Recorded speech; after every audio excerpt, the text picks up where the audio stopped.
He was born in a mud hut, raised in poverty, abandoned by his father, and rejected by his people. But one day, he would become the most feared man in the Middle East, his name, Saddam Hussein. But behind the gold-plated palaces and statues of himself, lay secrets soaked in blood. This is the story of a man who ruled with an iron fist, defied global superpowers, and met a chilling end broadcast to the entire world. Let's rewind to the beginning. Saddam idolized power, strength, and control. He wanted to be more than just another poor village boy. His father either died or disappeared before Saddam was even born. His mother, overwhelmed with grief and poverty, tried to give him away. It was a harsh world, and Saddam learned early that survival demanded cruelty. Saddam Hussein was born on April 28, 1937, in a village called Al-Ajah, near Tikrit in northern Iraq. He was raised by his uncle, Karl Atolf, a deeply nationalistic man who filled young Saddam's head with stories of Arab glory and anti-Western ideology. At age 20, he joined the Ba'ath Party, a group dreaming of a unified, powerful Arab world. But Saddam wasn't a dreamer. He was a man of action. In 1959, he participated in an assassination attempt on Iraq's then leader, General Abd al-Karim Qasem. Iran, Iraq's eastern neighbor, was in chaos after a revolution. Saddam launched a brutal invasion, hoping for a quick win. But the Iran-Iraq War became a nightmare lasting 8 years, killing over 1 million people, and costing both nations dearly. The plan failed. Saddam was shot in the leg and forced to flee to Egypt. He used chemical weapons not just against Iranian soldiers, but against his own people. The United States, along with a coalition of 35 nations, launched Operation Desert Storm. In just 100 hours of ground combat, Saddam's army was crushed. In 1988, in the Kurdish town of Halabja, Saddam's forces dropped gas bombs. Thousands of civilians, including women and children, died choking in the streets. First, he created a terrifying network of secret police. But no one stopped him. Somehow, inside Iraq, he doubled down executing dissenters, strengthening his image, and rewriting history to cast himself as the eternal hero of the Arab world. His regime collapsed in weeks, but he was nowhere to be found. For 9 months, Saddam became a ghost. Rumors flew he was dead, in Syria, or hiding underground. His portraits were everywhere, from schools to restaurants, from Kursi to monuments. They found him inside a tiny hole in the ground, unshaven, weak, and silent. The once mighty dictator, who once rode in golden thrones, was pulled out like a rat. Iraq sits on one of the world's largest oil reserves. Western powers were wary, but cautious. Saddam still had influence and he knew it. Then he eliminated rivals, one by one through fear, bribery, and violence. His message was clear: loyalty or death. A grainy cell phone video, leaked by a witness, showed his final moments. He refused a hood, he chanted religious verses.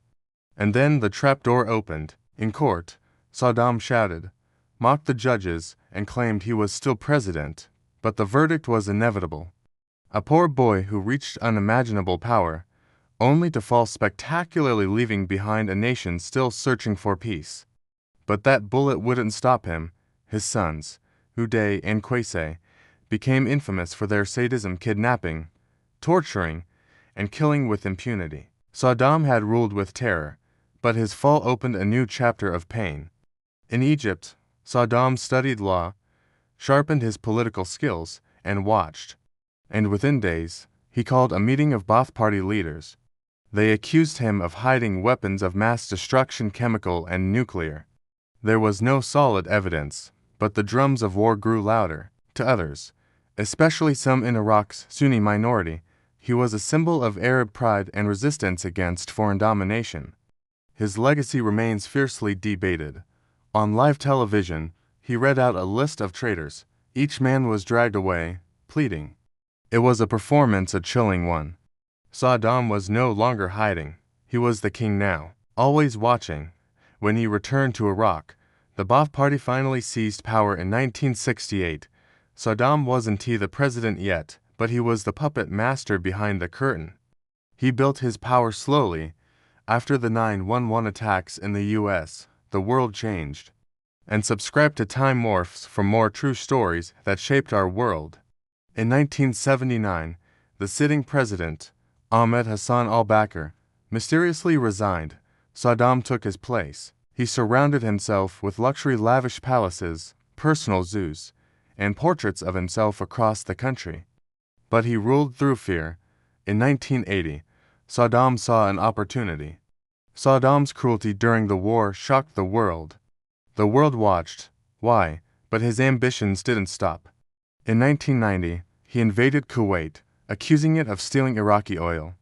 The world finally reacted, but Saddam survived. He returned to Baghdad defiant, claiming victory despite defeat.